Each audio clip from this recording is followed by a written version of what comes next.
Manipur CM ரெசைன்ஸ். காலையில் news paper படித்தவங்களுக்கு இந்த தகவல் வந்து தெரிஞ்சிருக்கும். மணிப்பூருடைய சிஎம் ஆன பைரன் சிங் வந்து ரிசைன் பண்ணியிருப்பார். இந்த ரிசைனிங் லெட்டரை யார்கிட்ட கொடுத்துருப்பாரு? அந்த ஸ்டேட்டுடைய கவர்னரான அஜய் பல்லா கிட்ட கொடுத்துருக்காரு. மணிப்பூரில் கடந்த 2 வருஷமா எத்னிக் வயலன்ஸ் வந்து நடந்திருக்கு. நீங்கள் கேள்விப்பட்டிருப்பீங்க. எத்னிக் வயலன்ஸ் அப்படின்னா இனம் சார்ந்த வன்முறைன்னு சொல்லுவாங்க. எத்னிக் வயலன்ஸை இனம் சார்ந்த வன்முறைன்னு சொல்லுவாங்க. ஸோ அதன் காரணமாக நிறைய அரசியல் சூழ்நிலை காரணமாகவும் அந்த ஸ்டேட்டுடைய சிஎம் பைரன் சிங் வந்து ரிசைன் பண்ணியிருக்காரு.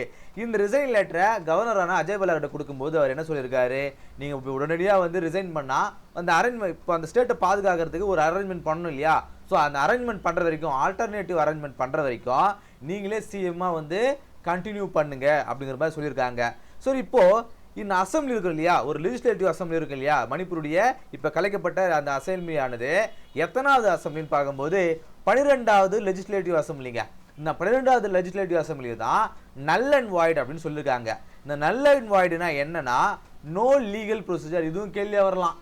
ஒரு ஸ்டேட்டுடைய லெஜிஸ்லேட்டிவ் அசம்பிளியானது நல் அண்ட் வாய்டாக வந்து டிக்ளேர் பண்ணதுக்கு பிறகு அதுக்கு லீகல் ப்ரொசீஜர் பண்ணுறக்கூடிய அந்த பவர் இருக்கா அப்படிங்கிற மாதிரி கேள்வி வரும். பவர் கிடையாது. அதே போல் எந்த மணிப்பூருடைய எத்தனாவது லெஜிஸ்லேட்டிவ் அசம்பிளி இப்போ வந்து சஸ்பெண்ட் ஆகிருக்குன்னு கேள்வி வரலாம். 12வது மணிப்பூருடைய லெஜிஸ்லேட்டிவ் அசம்பிளி. சரி, இப்போ இந்த கவர்னர் ஆனவர் இந்த லெஜிஸ்லேட்டிவ் அசம்பிளியை நல் அண்ட் வாய்டாக வந்து அனௌன்ஸ் பண்ணியிருக்காரு இல்லையா? ஸோ இந்த பவர் அவருக்கு எந்த ஆர்டிகல் கொடுத்துருக்கு? ஆர்டிகல் 174. இது பிரசிடென்ட்டுடைய பவர். ஒரு ஸ்டேட்டுடைய லெஜிஸ்லேட்டிவ் அசம்பிளியை நல் அண்ட் வாய்டாக வந்து டிக்ளேர் பண்ணணும்னா அதுக்கான பவர் கொடுக்கக்கூடியது ஆர்டிகல் 174. சரிங்களா? பைரன் சிங் ஆனவர் ரிசைன் பண்ணியிருக்காரு. இப்போ இவர் ரிசைன் பண்ணும்பொழுது இப்போ அந்த ஸ்டேட்டுடைய ஃபியூச்சர் என்ன? பொதுவாக நாம் இந்தியன் கான்ஸ்டியூஷனில் படிக்கும்போது லெஜிஸ்லேட்டிவ் அசம்பிளி பற்றி படிச்சிருப்போம். ஒரு கட்சியானது அரசாங்கம் அமைக்கணும், ஒரு மாநிலத்தில் அரசாங்கத்தை அமைக்கணும் அப்படின்னா அதுக்கு மெஜாரிட்டி தேவை கிடையாது. அந்த ஸ்டேட்டுடைய கவர்னர் நினைச்சா எந்த கட்சி வேணாலும் அவர் ஆட்சி அமைக்க வர சொல்லலாம். ஆட்சி அமைச்சு சிஎம் ஆனதுக்கு பிறகு 1 மாதத்துக்குள்ள அவர் மெஜாரிட்டியை சமர்ப்பிச்சா போதுமானது. அதாவது சிஎம் ஆகிறதுக்கு மெஜாரிட்டி தேவை கிடையாதுங்க. ஆனால் சிஎம் ஆனதுக்கு பிறகு 1 மாதத்துக்குள்ள அவர் மெஜாரிட்டியை வந்து ப்ரூவ் பண்ணி ஆகணும். இது வந்து சிஎம்முக்கும் பொருந்தும், பிஎம்முக்கும் பொருந்தும். சரி, நம்ம திடீர்னு நம்ம பேருக்கு நம்ம சிஎம் ஆகிட்டு 1 மாதத்துக்குள்ளே நம்மளால் மெஜாரிட்டியை ப்ரூவ் பண்ண முடியாதுன்றது காரணத்துக்காகவே அதை யாரும் வந்து யூஸ் பண்ணுறது கிடையாதுன்னு வச்சுங்களேன்.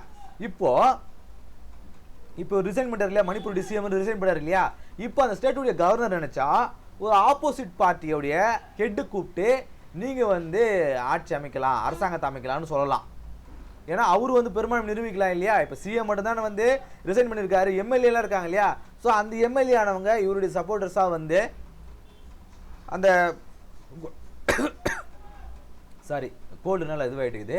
இப்போ அவங்க அரசாங்கத்தை அமைக்கலாம், அசம்பிளி கனெக்ட் பண்ணலாம். அப்படி இல்லையா, அந்த ஸ்டேட்டுக்கு பிரசிடென்ட் ரூலை கொண்டு வரலாம்.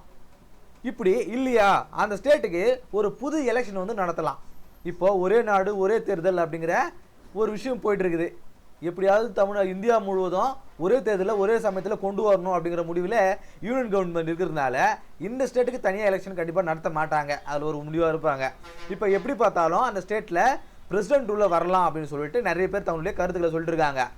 இப்போ பிரசிடென்ட் ரூலை கொண்டு வராங்கன்னா இதை சார்ந்து கண்டிப்பாக எக்ஸாம்ஸில் ஒரு கேள்வி வரும். அப்போ நம்ம பிரசிடென்ட் ரூலை பற்றி ஓரளவுக்கு படிக்கணும் இல்லையா?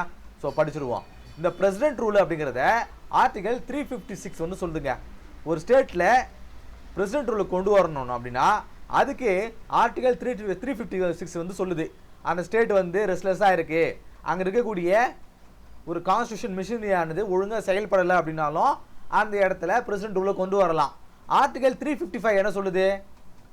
யூனியன் கவர்மெண்ட்டுடைய வேலை என்ன? ஒரு ஸ்டேட்டில் வந்து அமைதியை நிலைநாட்டுறது தான் வந்து யூனியன் கவர்மெண்ட்டுடைய வேலை. அதை குறித்தான் வந்து ஆர்டிகல் 355 வந்து சொல்லுது. பக்கத்து ஸ்டேட்லேருந்து இந்த ஸ்டேட்டுக்கு வந்து ஆபத்து வரக்கூடாது. அதே போல் பக்கத்து நாட்டிலிருந்து தன்னுடைய ஆட்சிக்கு உட்பட்ட, அதாவது உள்ள இருக்கக்கூடிய ஸ்டேட்டுக்கு எந்த ஆபத்தும் வரக்கூடாது, அதை பார்த்துக்கணும். இன்கேஸ் ஏதாவது பிரச்சனை வருதுன்னா அந்த ஸ்டேட்டில் பிரசிடென்ட் ரூலை வந்து கொண்டு வரலாம். அதை தான் வந்து இந்த 2 ஆர்டிகல் வந்து சொல்லுது. சரி, இந்த பிரசிடென்ட் ரூலை அமுல்படுத்துறதன் மூலமாக அந்த ஸ்டேட்டுடைய அட்டானமி பவர்னா சுயேட்சை அதிகாரம், அது வந்து டெம்பரரியாக வந்து சஸ்பெண்ட் ஆகுது. அதன் பிறகு முக்கியமான வார்த்தைங்க, இந்த பிரசிடென்ட் ரூல் சொல்கிறாங்க இல்லையா, இந்த பிரசிடென்ட் ரூலை ஸ்டேட் எமர்ஜென்சின்னு சொல்லுவாங்க, கான்ஸ்டிடியூஷனல் எமர்ஜென்சின்னு சொல்லுவாங்க. ஆனால் பாருங்க இந்த எமர்ஜென்சி அப்படிங்கிற இந்த வார்த்தையை கான்ஸ்டிடியூஷன்லேயே வந்து இல்லைன்றாங்க. எக்ஸாம்ஸில் கேள்வியாக வரலாம், எமர்ஜென்சி அப்படிங்கிற வார்த்தை கான்ஸ்டிடியூஷனில் இருக்குதா அப்படின்னு சொல்லிட்டு. இல்லை அப்படிங்கிறதா சரியான வார்த்தை. ஸோ எமர்ஜென்சி அப்படிங்கிற வார்த்தை கான்ஸ்டிடியூஷனில் இல்லை. அடுத்தது, ஒரு ஸ்டேட்டில் பிரசிடென்ட் ரூலை கொண்டு வரணும்னா சிம்பிள் மெஜாரிட்டியே போதுமானது. இதுவும் கேள்வியாக வரலாம். இப்போது நேஷனல் எமர்ஜென்சி கொண்டு வரணும் அப்படின்னா ஸ்பெஷல் மெஜாரிட்டி தேவை. ஆனால் ஸ்டேட் எமர்ஜென்சி கொண்டு வரணும், பிரசிடென்ட் ரூல் கொண்டு வரணும்னா சிம்பிள் மெஜாரிட்டியே போதுமானது. சரிங்களா? இந்த கிளாஸில் மணிப்பூர் சிஎம் ரிசைன் பண்ணியிருக்காரு. அது குறித்து பாலிட் ரிலேட்டடாக என்னென்ன விஷயங்கள் அப்படிங்கிறத பார்த்தோம். இன்கேஸ் பிரசிடென்ட் ரூல் கொண்டு வந்தாங்க அப்படின்னா அந்த பிரசிடென்ட் ரூலில் என்னென்ன முக்கியமான டேர்ம்ஸ் இருக்குது அப்படிங்கிறத பற்றி இந்த கிளாஸில் பார்த்தோம். இந்த கிளாஸ் உங்களுக்கு யூஸ்ஃபுல்லாக இருந்திருக்கும் அப்படின்னு நம்புகிறேன். அடுத்த கிளாஸ் சந்திப்போம். நன்றி.